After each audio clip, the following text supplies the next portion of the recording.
Structures of the neck. The skin covering the neck.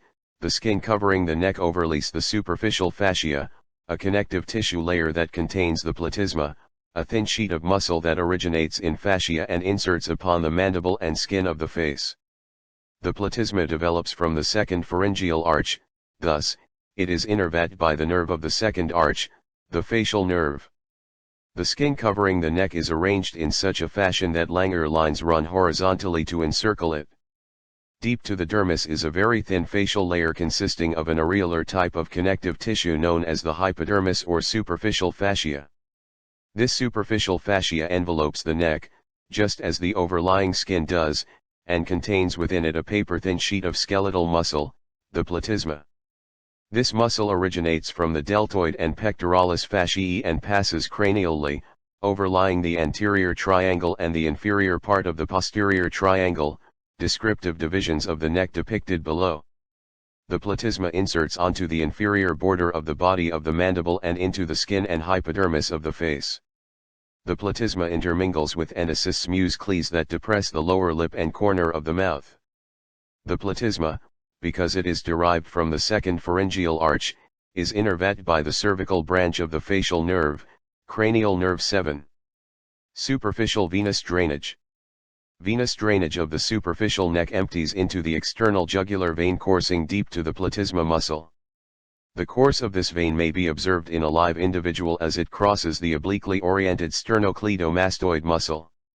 The external jugular vein empties into the subclavian vein at the base of the neck. The superficial venous drainage consists of the external jugular vein and its tributaries, which drain a limited area of tissue, specifically the region superficial and immediately deep to the investing layer of the deep cervical fascia. It must be kept in mind that venous drainage exhibits great variability in vessel size and routes of distribution. This section details only the classical description. The external jugular vein is formed by the union of the posterior auricular and retromandibular veins just posterior to the angle of the mandible, sometimes within the body of the parotid gland. It passes straight down the neck, under the cover of the platysma muscle and associated superficial fascia, superficial to the fleshy belly of the sternocleidomastoid muscle. In its path along this muscle, the external jugular vein crosses the muscle at an oblique angle. Once the external jugular vein reaches the subclavian triangle, it dives deep to the clavicle to join the subclavian vein. Several tributaries join the external jugular vein along its path, from the back of the neck, and two others, the transverse cervical and suprascapular veins. The last two veins drain the region of the shoulder. Another superficial vessel, the anterior jugular vein, occasionally empties into the external jugular vein, but usually it joins the subclavian vein directly. Although it lies between the two laminae of the investing fascia, the anterior jugular vein communicates with its corresponding vein on the other side via a venous connection, the jugular arch, which occupies the suprasternal space. Sensory innervation of the neck. Branches of dorsal and ventral primary rami of cervical spinal nerves provide cutaneous innervation to the neck. The cervical plexus is formed by ventral primary rami of C1, C2, C3, and C4. Cutaneous sensation to the front and side of the neck is served by C2, C3, and C4. Cutaneous innervation of the neck is mediated by branches of the dorsal and ventral primary rami of cervical spinal nerves. It is important to remember the following concepts concerning cutaneous innervation of the neck. The first cervical spinal nerve probably has no cutaneous branches. The ventral primary rami of Cl, C2, C3, and most of C4 form the cervical plexus. The ventral primary rami of parts of C4, all of C5, C6, C7, and C8, and most of T1 participate in the formation of the brachial plexus. The cutaneous supply of the side and front of the neck is derived from branches of the cervical plexus, C2, C3, and C4. Sensation to the back of the neck is mediated by the medial branches of the dorsal primary rami of C2, C3, C4, and, consequently, C5. It is not necessary to discuss the posterior neck in this regard. The front and side of the neck receive their sensory supply from branches of the cervical plexus containing fibers derived from the ventral primary rami of C2, C3, and C4. These branches of the cervical plexus are the lesser occipital, great auricular, transverse cervical, and supraclavicular nerves. These nerves emerge in the posterior triangle, pierce the investing layer of the deep cervical fascia, and distribute to the regions they serve. They all appear very close to each other at the midbelly of the posterior border of the sternocleidomastoid muscle. The lesser occipital nerve, C2, closely follows the posterior border of the sternocleidomastoid as it ascends toward the mastoid process. Near the insertion of this muscle, the lesser occipital nerve perforates the investing layer of the deep cervical fascia, crosses over the sternocleidomastoid muscle, and distributes to the back of the auricle and to the region of the scalp behind and superior to it. The great auricular nerve, C2 and C3, pierces the investing layer of the deep cervical fascia at midbelly of the sternocleidomastoid. It travels obliquely across that muscle, accompanying the external jugular vein in its ascent toward the ear. Shortly before reaching the ear, it bifurcates into an anterior branch supplying sensation to the skin overlying the parotid gland and a posterior branch, or mastoid branch, serving the cutaneous region over the back of the ear and mastoid process. The transverse cervical nerve, C2 and C3, pierces the investing layer of the deep fascia in the vicinity of, but inferior to, the great auricular nerve. It crosses the sternocleidomastoid muscle horizontally under the cover of the platysma, deep to the external jugular vein, where it bifurcates into ascending and descending branches to supply the skin of the anterior triangle of the neck. The supraclavicular nerves, C3 and C4, are the only superficial descending branches of the cervical plexus. These nerves pass deep to the investing layer of the deep cervical fascia as a single trunk, surfacing just inferior to the transverse cervical nerve. The trunk descends deep to the platysma and forms three branches, medial, intermediate, and lateral. These branches perforate the investing layer just cranial to the clavicle and distribute as far inferiorly as the sternal angle and second rib and as far laterally and posteriorly as the skin over the spine of the scapula. Occasionally, one or more of these nerves may be observed to perforate the clavicle. The deep fascia of the neck. The deep fascia of the neck is organized into three layers: investing, prevertebral, and pretrachial. The carotid sheath, formed by contributions of the three layers, invests the major vessels and cranial nerve X as they are passing between the head and the trunk. The deep fascia of the neck is usually thought of as being organized into three distinct layers: the investing, prevertebral, and pretrachial fasciae. In addition, the carotid sheath, an investment of fascia derived from the component layers of the deep fascia, surrounds the large vessels and nerves that pass between the trunk and the head. Considerable variation exists in the description of the cervical fascia because there is no precise definition of what constitutes fascia. The descriptions that follow view fascia rather conservatively and presuppose a functional as well as a morphologic basis for this tissue. An important point is that the subdivisions of the cervical fascia form additional compartments and interfascial spaces. One such space, separating the buccopharyngeal and prevertebral fasciae, is the retropharyngeal space, extending from the base of the skull all the way inferiorly into the posterior mediastinum within the thorax. See the clinical considerations section below. The alar fascia, another minor facial layer in this area, represents the posterior lamina of the pretrachial fascia and forms a loose, thin connective tissue sheet between the buccopharyngeal fascia and the prevertebral fascia.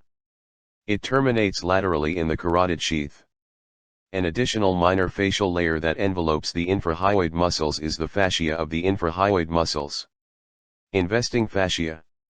Investing fascia, superficial layer of the deep fascia, splits into two laminae to invest, sandwich, the sternocleidomastoid and trapezius muscles as it surrounds the neck. The investing fascia, also known as the superficial layer of the deep fascia, surrounds the neck and covers the anterior and posterior triangles. It is a thin, though in places rather strong, sheet that is attached along the length of the ligamentum nuchae, a strong band of collagenous and elastic fibers along the spines of the cervical vertebrae, and the spine of the seventh cervical vertebra. As the investing layer proceeds anteriorly, it splits into two laminae around the trapezius muscle, and then fuses into a single layer to split again into two laminae around the sternocleidomastoid muscle. Subsequent to enveloping this muscle, it again fuses into a single layer and continues anteriorly to the front of the neck to join its counterpart from the opposite side. In its passage, it also encompasses the strap muscles of the neck. The superior attachment of the investing layer includes the external occipital protuberance, the superior nuchal line, and the inferior extent of the mastoid process. Here it splits to enclose the parotid gland, where it continues superiorly as the parotid fascia. The superficial lamina of the parotid fascia is attached to the inferior border of the zygomatic arch, whereas the deep lamina extends along the temporal bone to the carotid canal. A part of this deep lamina is thickened and extends from the styloid process to the mandible and is aptly named the Stylomandabular Ligament. This ligament effectively separates the parotid gland from the submandibular gland. Inferiorly, the investing layer is attached to the spinous process of the seventh cervical vertebra, the spine of the scapula, the acromion, the clavicle, and the manubrium. In places, it is attached to both the anterior and posterior aspects of the clavicle and scapula, following the course of the attachment of the sternocleidomastoid and trapezius muscles. The fascia also splits into two laminae to envelop and fix the intermediate tendon of the omohyoid muscle. Immediately above the suprasternal notch, the two laminae of the investing layer remain separated, forming the small suprasternal space. This space contains adipose tissue as well as the jugular arch, a venous connection between the two anterior jugular veins. Pre-vertebral fascia. Pre-vertebral fascia envelopes the muscle mass encircling the vertebral column, where it meets its counterpart from the opposite side as they pass from transverse process of one side to the opposite transverse process along all seven cervical vertebrae. It is weak and contains loose connective tissue forming the danger space for spread of infection. The prevertebral fascia of the cervical fascia envelopes the vertebrae and the deep cervical muscle masses surrounding the vertebral column, thus forming the floor of the posterior cervical triangle. Posteriorly, it is attached along the entire length of the ligamentum nuchae, where it merges with the origin of the investing layer. The prevertebral fascia is attached superiorly to the basilar portion of the occipital bone, as well as to the jugular foramen and to the carotid canal. It passes along the mastoid process of the temporal bone onto the superior nuchal line to the external occipital protuberance, where it meets its counterpart from the opposite side. This cylindrical layer of fascia forms attachments to the anterior surfaces of the transverse processes and bodies of all seven cervical vertebrae. Passing from the transverse process of one side to the other, it forms two laminae, with a loose connective tissue between them. This potential space constitutes the danger space. As the prevertebral fascia passes laterally, it covers the deep muscles of the neck as well as all of the cutaneous nerves that eventually pierce it. This fascia attaches to the transverse processes of the cervical vertebrae and continues deep to the trapezius muscle as a thin film of fascia.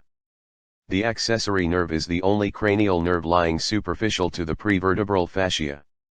Inferiorly, this fascia continues into the thorax, accompanying the muscles of the neck as these muscles insert onto the bones surrounding the superior thoracic aperture.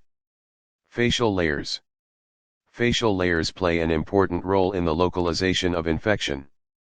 However, the spaces between facial layers occasionally communicate with other regions of the body. One such space, between the two laminae of the prevertebral fascia, or, according to some, between the prevertebral and alar fasciae, is the danger space, serving as a conduit for the spread of infection from the neck into the thorax. Spread of infection via this route can be life-threatening. Pretracheal fascia. The thin pretracheal fascia, whose posterior lamina is called the buccopharyngeal fascia, surrounds the viscera of the neck as it invests the thyroid gland, larynx, trachea, and the lateral aspect of the esophagus. The pretracheal fascia forms a small, thin, cylindrical facial layer surrounding the viscera of the neck. Its posterior lamina is referred to as the buccopharyngeal fascia.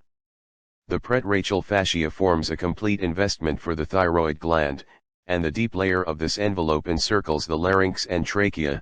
It also covers the lateral aspects of the esophagus. Posteriorly, the esophagus is separated from the pre-vertebral fascia by the buccopharyngeal portion of the pretracheal fascia. The superior attachment of the pretracheal fascia is the body and lesser and greater cornua of the hyoid bone, the stylohyoid ligament, medial pterygoid plate of the sphenoid bone, and the pharyngeal tubercle of the occipital bone, where the pretracheal fascia is met by its counterpart from the opposite side. Inferiorly, its boundaries include the oblique line of the thyroid cartilage, and it subsequently merges with the fasciae of the aorta and pericardium. Its fate dorsal to the esophagus is not clear because it merges with the facial layers of the posterior thoracic wall. Carotid sheath. Contributions from the three layers of the deep cervical fascia form the carotid sheath, which encloses the common carotid artery, the internal carotid artery, the internal jugular vein, and the vagus nerve. The carotid sheath, a consolidation of connective tissue derived from the three facial layers of the deep cervical fasciae, encloses the major neurovascular bundle of the neck. Compartments exist with this cylindrical connective tissue sheath that separate constituent parts of the neurovascular bundle. The contents of the carotid sheath are the common carotid artery, the internal carotid artery, the internal jugular vein, and the vagus nerve. The ansa cervicalis, a nerve complex composed of spinal nerves, may be found on the surface of, embedded in, or just within the carotid sheath. Superiorly, the sheath is attached to the area of the jugular foramen and carotid canal, whereas inferiorly it is continuous with the fasciae of the great vessels and heart. The posterior aspect of the neck. The posterior aspect of the neck is normally presented as a portion of the back in most anatomy texts, thus it will not be presented here since the back is not germane to the thrust of this book. Two tables are presented to acquaint the reader with the muscles located in the back that are associated with the posterior neck. Table 7-1 presents the muscles located in the back of the neck. Muscles located in the back of the neck, specifically those forming the suboccipital triangle, are presented in Table 7-2. The reader can correlate the tabular information with the information in Figs 7-4, 7-5, and 7-6. Anterior and posterior cervical triangle. The space between the anterior border of the trapezius muscle and the midline of the neck is divided into two triangles by the sternocleidomastoid as it passes diagonally across this space. The space formed anterior to the sternocleidomastoid muscle is called the anterior cervical triangle, whereas the space located posterior to the sternocleidomastoid muscle is called the posterior cervical triangle. These two major triangles are subdivided into subtriangles by various anatomical landmarks. The quadrilateral area between the anterior midline of the neck and the anterior border of the trapezius muscle is subdivided into two triangular areas, the anterior and posterior triangles.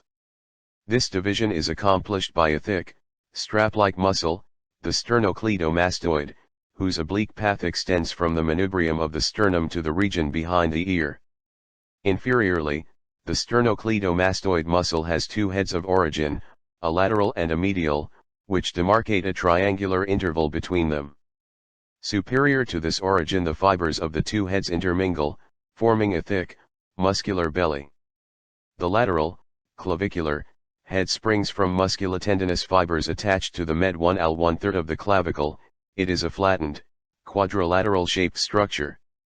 The medial, sternal, head arises from a conical tendon attached to the anterosuperior border of the manubrium just lateral to the jugular notch. The lateral head passes deep to the medial head, and their fibers merge a few centimeters above their origins. The fleshy belly continues to its wide insertion, becoming tendinous just before reaching the mastoid process of the temporal bone and the lateral one-half of the superior nuchal line of the occipital bone. This insertion, in conjunction with the medial-most point of insertion of the trapezius muscle, forms the superior apex of the posterior triangle. The sternocleidomastoid muscle receives motor fibers from the spinal accessory nerve, which pierces the deep surface of its belly. Proprioceptive fibers derived from the second and third cervical spinal nerves also enter the muscle's deep surface. The sternocleidomastoid acts on the head to approximate the ear of the same side to the shoulder, acting in concert with its counterpart to assist the deep muscles of the back of the neck in flexing the head, thus raising the chin. Torticollis. Torticollis is a condition in which the head is held at an angle, with the ear drawn toward the shoulder of one side. This condition may be either congenital or spasmodic. It is believed that congenital torticollis is caused by trauma during birth, in which one of the sternocleidomastoids is stretched excessively, causing hemorrhage in the muscle, resulting in fibrous invasion and subsequent shortening of the muscle. Further complications may arise, such as wedge-shaped cervical vertebrae and muscle atrophy. Spasmodic torticollis usually involves the trapezius, sternocleidomastoid, and perhaps other muscles, all of which undergo spasmodic contractions. The position of the head in this condition mimics congenital torticollis. The defect is not in the muscles but is probably related to neurogenic involvement. Paralysis of the trapezius may occur if deep wounds in the region of the posterior triangle involve the spinal accessory nerve. Such injury limits the movement of the upper limb to the horizontal position during lifting of the arm. In addition, it causes depression of the shoulder on the affected side. Referred pain in the region of the shoulder may have its origin in pleurisy that is causing irritation of the phrenic nerve.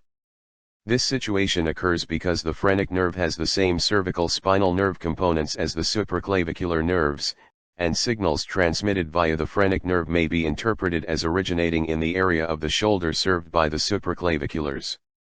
Muscular and bony structures located in the triangles further subdivide the anterior and posterior triangles into smaller triangular compartments, as is detailed in Table 7-3. The boundaries of the posterior triangle are as follows: posteriorly, the anterior border of the trapezius muscle; anteriorly, the posterior edge of the sternocleidomastoid muscle; inferiorly, the middle third of the clavicle. A thin, fusiform muscle, the posterior belly of the omohyoid, enters the posterior triangle at its infero-posterior apex. It traverses the lower aspect of this triangle and disappears deep to the sternocleidomastoid, thus subdividing the posterior triangle into an inferior subclavian, supraclavicular, omoclavicular, triangle and a superior occipital triangle. The limits of the anterior triangle are as follow: anteriorly, an imaginary line along the anterior midline of the neck extending from the inferior-most portion of the symphysis menti of the mandible down to the center of the jugular notch of the manubrium; posteriorly, the anterior edge of the sternocleidomastoid; superiorly, the inferior border of the mandible. The superior belly of the omohyoid muscle enters the anterior triangle and inserts onto the body of the hyoid bone.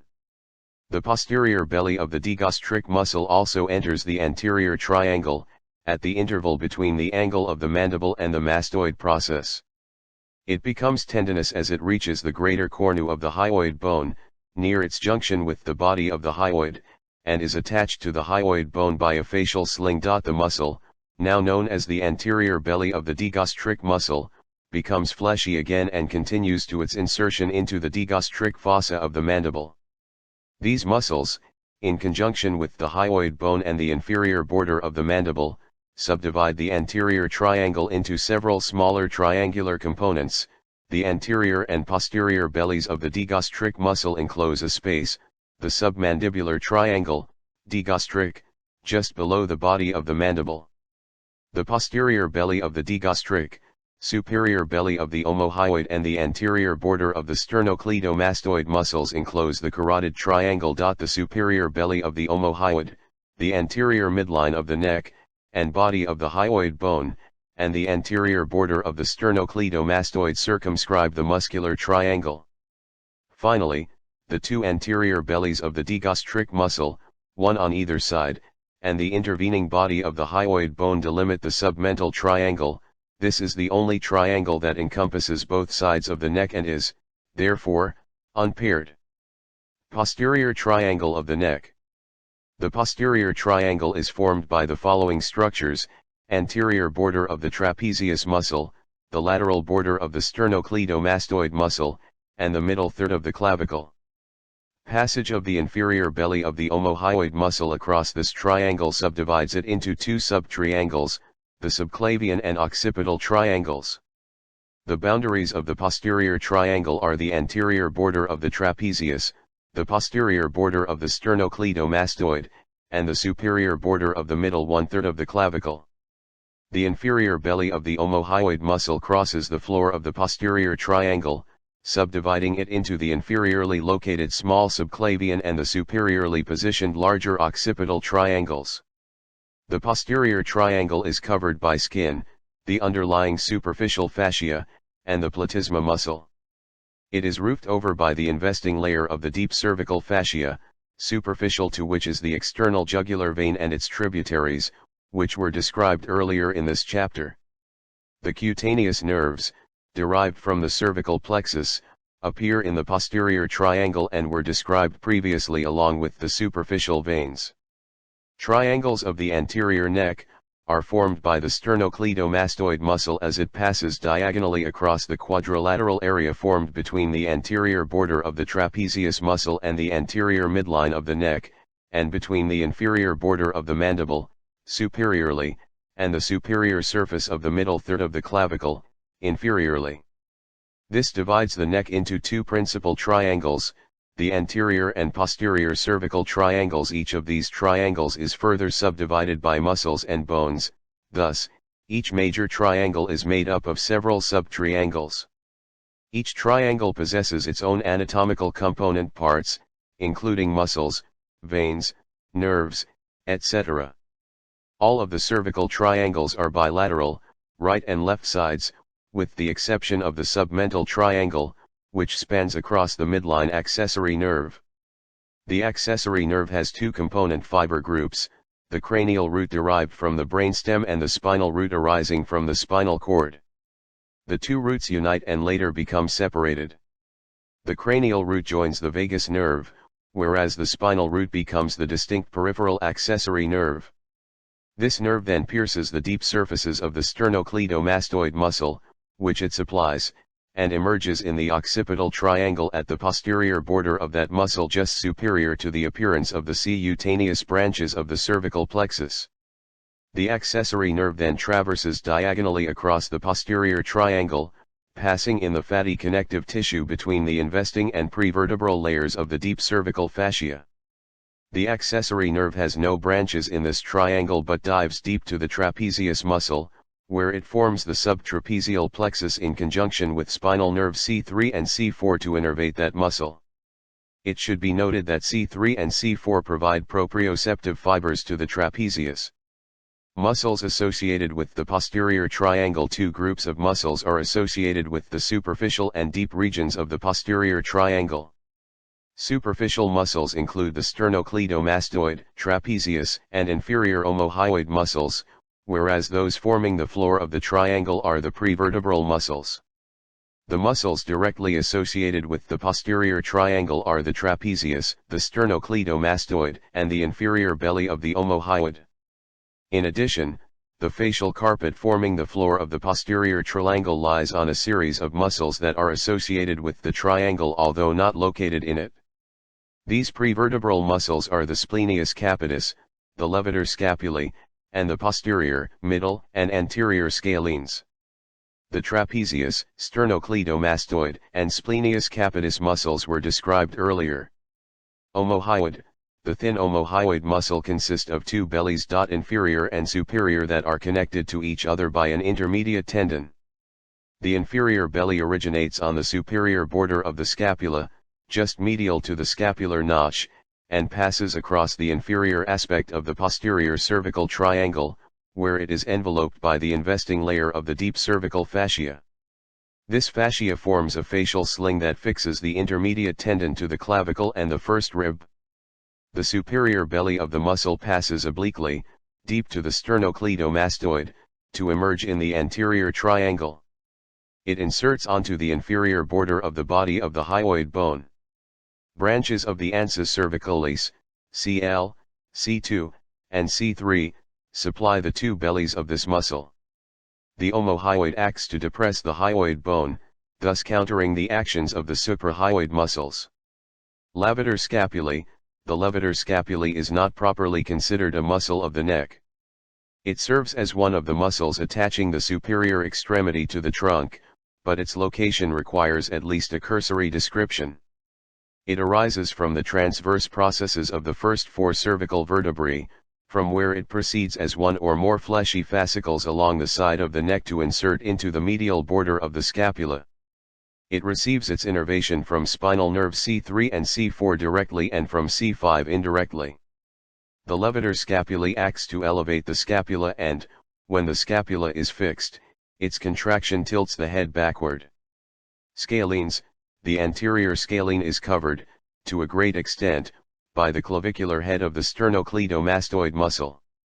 The anterior scalene originates from the transverse processes of the third through sixth cervical vertebrae. The fibers pass inferolaterally to form a fleshy belly, which inserts as a flat, tendinous sheath on the scalene tubercle of the first rib and on its ridge, just anterior to the groove for the subclavian artery. Its nerve supply is via branches from ventral primary rami of spinal nerve C4, C5, and C6. The muscle functions in respiration by initially lifting the first rib. If the thoracic cage is fixed, the muscle then flexes the cervical vertebral column to one side. Acting in concert with its counterpart on the other side, the anterior scalene bends the cervical spinal column anteriorly, provided the thoracic cage is immobilized. Several important anatomic landmarks are associated with the anterior scalene muscle.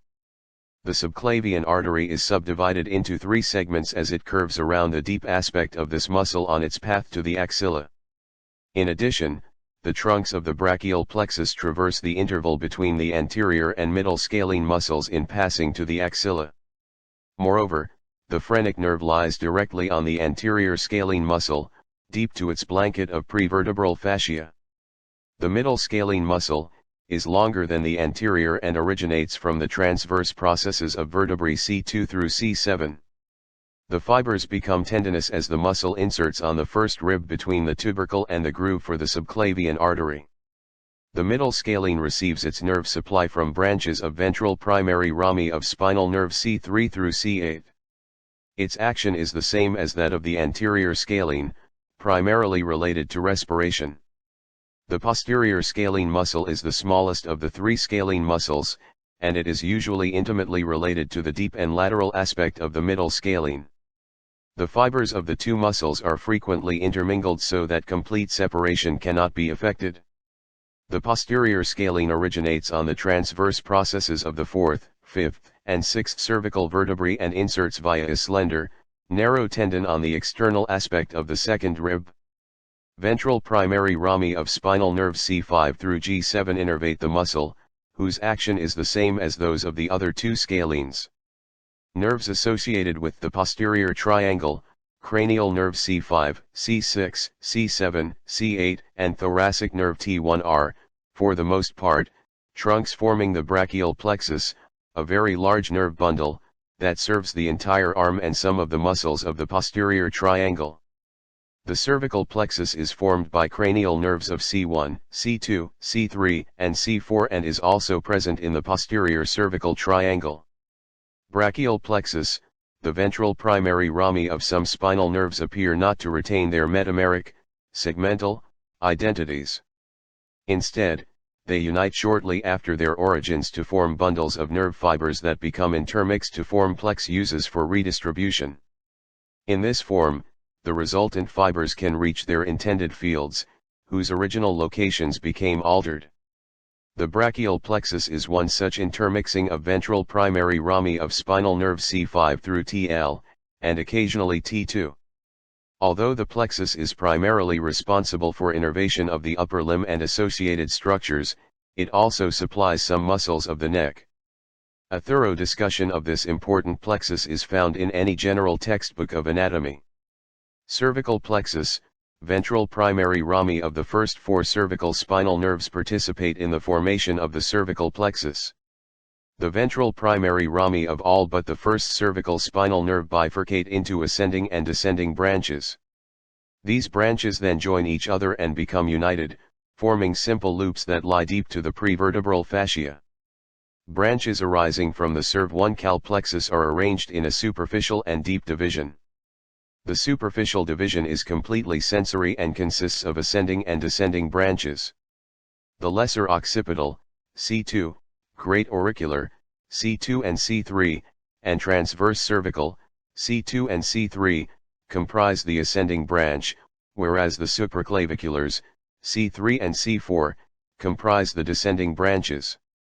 The deep division of the cervical plexus is mostly motor, although it does contain sensory components. This division supplies motor innervation to the muscle masses deep to the floor of the posterior triangle, as well as proprioceptive fibers to the sternocleidomastoid and trapezius muscles. Furthermore, the deep division supplies the anterior vertebral muscles. A summary of the specific innervations is in Table 7.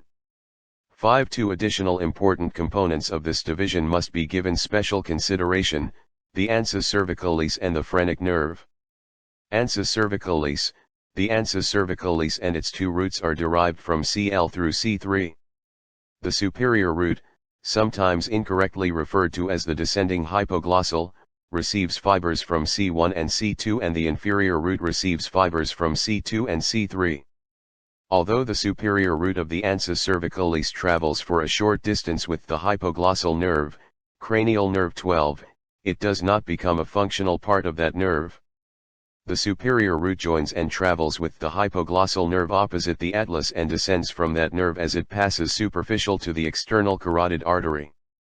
As the superior root leaves the hypoglossal nerve, two filaments, both derived from Cl, continue with the hypoglossal nerve for a few millimeters, then branch to supply motor innervation to the thyrohyoid and geniohyoid muscles. The superior root continues to travel superficial to, embedded within, or just inside the carotid sheath. At the level just below the middle of the neck, the superior root turns posteriorly to form the ansa loop, in joining with the inferior root, which has descended in the neck alongside the carotid sheath. 4 branches arise from the ansa cervicalis to supply motor innervation to the sternohyoid, sternothyroid, and both bellies of the omohyoid muscles. Phrenic and accessory phrenic nerves, the phrenic nerve, C3, C4, and C5, the only motor nerve of the diaphragm, also carries sensory fibers. The phrenic nerve passes deep to the pre-vertebral fascia as it lies on the anterior surface of the anterior scalene muscle. On its way to distribute to the diaphragm, the phrenic nerve passes between the subclavian artery and vein and then enters the thorax, where it lies anterior to the root of the lung, contacting the fibrous pericardium. The sensory fibers carried by the phrenic nerve serve the mediastinal pleura and the pericardium of the heart. The accessory phrenic nerve, C5, is occasionally present. It descends into the thorax lateral to the phrenic nerve and posterior to the subclavian vein to join the phrenic nerve below the first rib. It also supplies motor fibers to the diaphragm. Arteries associated with the posterior triangle, the subclavian artery, whose right and left origins differ, is the major artery serving the neck. It ascends into the brain and descends into the thorax, serving many structures along its path. It continues into the arm as the axillary artery and, with its branches, is the sole vascular supply to the arm. Subclavian arteries. The subclavian artery is a short vessel extending as far laterally as the outer border of the first rib. The origins of the right and left subclavian arteries differ in that the left one arises directly from the arch of the aorta, whereas the right one is one of the terminal branches of the brachiocephalic trunk. The right subclavian artery originates deep to the sternoclavicular joint, and the left subclavian artery originates behind the common carotid artery around the third or fourth thoracic vertebra. Both right and left subclavian arteries travel superiorly to the root of the neck and posterior to the anterior scalene muscle, emerging into the posterior triangle through the interval between the anterior and middle scalene muscles on their way to the lateral border of the first rib, where each artery becomes known as the axillary artery. The subclavian artery supplies blood to the entire upper extremity via its continuation, the axillary artery. Uncontrollable bleeding in the upper limb may be stopped by applying pressure with a blunt object on the subclavian artery as it crosses the first rib. The pressure should be directed infra-posteriorly, behind the clavicle, just lateral to the clavicular head of origin of the sternocleidomastoid muscle. This path, deep to the anterior scalene muscle, permits a convenient division of the subclavian artery into three parts. The first part is from the origin of the vessel to the medial border of the anterior scalene muscle, the second part lies deep to this muscle, and the third part extends from the lateral border of the anterior scalene to the lateral border of the first rib. The branches of the subclavian artery are as follows: the vertebral artery, the internal thoracic artery, and the thyrocervical trunk from the first part, the costocervical trunk from the second part, the dorsal scapular artery from the third part, vertebral artery. The vertebral artery takes its origin from the posterior-superior aspect of the first part of the subclavian artery. It ascends behind the anterior scalene muscle, along the transverse process of the seventh cervical vertebra, and enters the foramen transversarium of the sixth cervical vertebra. The artery travels through the foramina transversaria of the upper six cervical vertebrae and enters the suboccipital triangle, from where it traverses the foramen magnum to unite with its contralateral vessel to participate in the formation of the basilar artery. Branches arise from the vertebral artery to supply the spinal cord and deep muscles in the vicinity of the suboccipital triangle. The intracranial branches of the vertebral artery are detailed in the description of the brain and spinal cord. Internal thoracic artery. The internal thoracic artery originates from the inferior aspect of the first part of the subclavian artery. This artery passes directly inferiorly on the internal anterior thoracic wall, just lateral to the margin of the sternum to the sixth or seventh rib, where it bifurcates to form the medially placed superior epigastric and laterally positioned musculophrenic arteries. Because the internal thoracic artery is a vessel whose distribution is limited to the thorax and abdomen, its branches will not be discussed. Thyrocevicle Trunk. The thyrocervical trunk is a short vessel arising from the superior aspect of the first part of the subclavian artery. Its origin is opposite the point of origin of the internal thoracic artery. This trunk lies just medial to the anterior scalene muscle, where it trifurcates to form three major branches: the suprascapular, transverse cervical, and inferior thyroid arteries. The suprascapular artery travels obliquely across the anterior surface of the anterior scalene muscle and deep to the sternocleidomastoid, which it supplies. It passes deep to the inferior belly of the omohyoid to reach the scapular notch. Occasionally, the suprascapular artery is a branch of the third part of the subclavian artery. The transverse cervical artery crosses the neck in a fashion similar to, but above, the suprascapular artery. It crosses the floor of the subclavian triangle to travel in company with the spinal accessory nerve, and it burrows deep to the anterior border of the trapezius, supplying it and other muscles in the vicinity. The inferior thyroid artery travels superiorly in front of the medial border of the anterior scalene muscle. It then passes deep to the carotid sheath and approaches the inferior aspect of the thyroid gland, which it supplies. The inferior thyroid artery has several small branches, including the terminal ascending and descending branches, both ending in the body of the thyroid gland, as well as muscular branches and the ascending cervical artery supplying anterior vertebral muscles of the neck. Costocervical trunk. The costocervical trunk has different origins on the two sides of the body. On the left, it springs from the posterior aspect of the first part of the subclavian artery, whereas on the right it springs from the posterior aspect of the second part of that artery.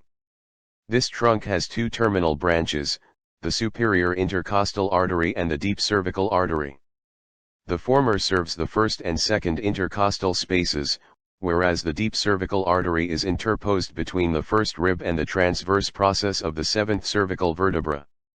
The trunk passes between the semispinalis cervicis and semispinalis capitis, supplying these as well as adjacent muscles, finally anastomosing with the occipital and vertebral arteries. Dorsal scapular artery. The dorsal scapular artery is the only branch arising from the third part of the subclavian artery, although frequently it is a branch of the second part. The dorsal scapular artery proceeds, anterior to the middle scalene muscle, passing among the trunks of the brachial plexus, to reach the superior angle of the scapula, where it supplies the muscles in the vicinity. Veins associated with the posterior triangle. The axillary vein exiting the arm becomes the subclavian vein, which courses for a short distance, receiving several venous contributions before joining the internal jugular vein to form the brachiocephalic vein. At this junction the thoracic duct joins on the left side of the neck, whereas the right lymphatic duct joins its counterpart on the right side of the neck. Subclavian vein. The subclavian vein is short because it is the continuation of the axillary vein, and it joins the internal jugular vein to form the large brachiocephalic vein. Thus, the subclavian vein extends from its junction with the internal jugular vein to the external border of the first rib, passing anterior to the anterior scalene muscle, which separates it from the subclavian artery. Here it lies in front of the subclavius muscle, which originates on the first rib and inserts on the inferior surface of the clavicle. This muscle, innervated by a branch from the brachial plexus complex, acts as a cushion, protecting the underlying vessels and nerves. The main tributary of the subclavian vein is the external jugular vein, although frequently the subclavian may receive the dorsal scapular and anterior jugular veins. The left subclavian vein receives lymph from most of the body via the thoracic duct, whereas lymph from the remainder of the body is delivered to the right subclavian vein by the right lymphatic duct. These lymph vessels pierce the superior aspects of the subclavian veins at the angle of their junctions with the internal jugular veins. Anterior Triangle. The wall of anterior triangle arterica, upper border of the stenomastoid muscle, the lower border of the mandible, and the midline of the neck. Several muscles coursing through the triangle subdivided into several subtriangles. The anterior triangle of the neck is defined by the midline of the neck from the mental symphysis to the jugular notch of the manubrium, the anterior border of the sternocleidomastoid muscle, and the lower border of the mandible. The subdivisions of the anterior triangle are the submandibular, carotid, muscular, and submental triangles, whose borders have been detailed earlier. Fractured clavicle. The middle third of the clavicle, which forms the base of the posterior triangle, is the most frequently fractured bone in the body. Attached to its deep surface is the subclavius muscle. When the clavicle is fractured, it is commonly in the middle third. In this situation, the subclavius muscle affords some protection against a splintered bone from puncturing the neurovascular bundle just deep to the bone. Artery supply. Infrahyoid muscles. The four pairs of infrahyoid muscles located in the muscular triangle fix and depress the hyoid bone. Four pairs of strap-like muscles represent the infrahyoid muscle group, the sternohyoid, sternothyroid, thyrohyoid, and omohyoid. These muscles act as a group to fix and slash or depress the hyoid bone during mastication, deglutition, and speech. The sternohyoid is a long, thin muscle originating from the posterior aspect of the sternoclavicular joint region. It ascends to insert onto the inferior border of the body of the hyoid bone just medial to the insertion of the omohyoid muscle. The sternothyroid muscle is wider and shorter than the sternohyoid, under which it lies. It originates on the manubrium of the sternum and inserts on the oblique line of the thyroid cartilage. The sternothyroid muscle also acts to depress the larynx and slash or fix it in position. The thyrohyoid muscle lies deep to the sternohyoid. This muscle originates on the oblique line of the lamina of the thyroid cartilage and inserts on the inferior border of the greater cornu and body of the hyoid bone. The thyrohyoid muscle depresses and fixes the hyoid bone, and also raises the thyroid cartilage. The omohyoid muscle was discussed in this chapter's section on the posterior triangle. Carotid arteries. The major blood supply of the head and neck is derived from branches originating from the common carotid artery. This vessel is enclosed by the carotid sheath, which is incompletely subdivided into compartments housing the common and internal carotid arteries, the internal jugular vein, and the vagus nerve. The common carotid arteries of the two sides have different origins. The right is a branch of the brachiocephalic trunk, whereas the left one branches directly from the arch of the aorta. Consequently, the right common carotid artery is contained wholly within the neck, whereas the left common carotid begins in the upper thorax and enters the neck in the vicinity of the sternoclavicular joint. The right and left common carotids usually bifurcate approximately at the level of the thyroid cartilage, although this is variable, into an external and an internal carotid artery. These are considered terminal branches, hence the common carotid is said to have no branches in the neck. The common carotid artery is somewhat dilated at its bifurcation, and this expansion is known as the carotid sinus. This sinus is a modified region of the vessel, richly innervated by branches of the glossopharyngeal nerve, cranial nerve 9, that serves to monitor blood pressure. An additional structure, the carotid body, is also associated with this region of bifurcation. This small, oval, reddish-brown structure lying within the internal carotid artery is innervated by the vagus and glossopharyngeal nerves. The carotid body functions as a chemoreceptor monitoring oxygen and carbon dioxide tension, as well as hydrogen ion concentration within the internal carotid artery. The internal carotid artery has no branches in the neck. Instead, it passes through the carotid canal of the temporal bone to enter the cranial cavity. Branches of the internal carotid artery are treated in subsequent chapters.